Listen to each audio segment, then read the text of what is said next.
I never think about addressing issues in a sense of a social utility aspect or a political aspect. I just write about what interests me, and then I try to be accurate about the subject. And if you do that, it often has social and political implications. But I never start with a moral or a point that I want to impress.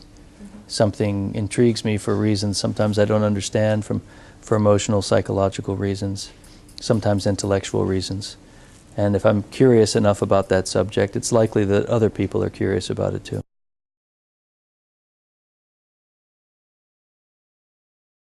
As an author, I don't pay any attention to it to a certain degree. I don't think that a novel, which is a work that usually takes a number of years to develop, is the proper vehicle for political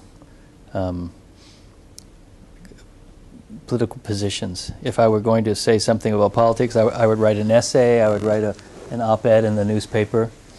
But I have had the experience of writing about something. I have a story in my new collection called Great Experiment, which was about living in Chicago in 2005 before the crisis, during the economic boom, and someone who is being left behind by all the money that other people seem to be making, and it causes him to take up a life of crime in order to join in on all the money making. It's a story also about America and the original principles upon which America was founded, and the way America has strayed from those principles.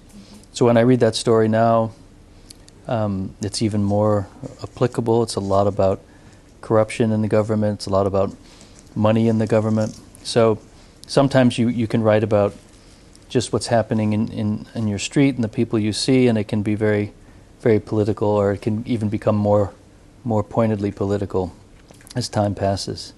So sometimes, fiction does intertwine with politics. But in general, I never think I have to write something right now to describe the times or counteract the times. I try to stay free in my mind. I actually think you have to see Trump all the time in the United States, and I don't want him to get into my head every day when I'm writing. I didn't become a writer so that Donald Trump could be colonizing my head. So I try to stay free of that most of the time.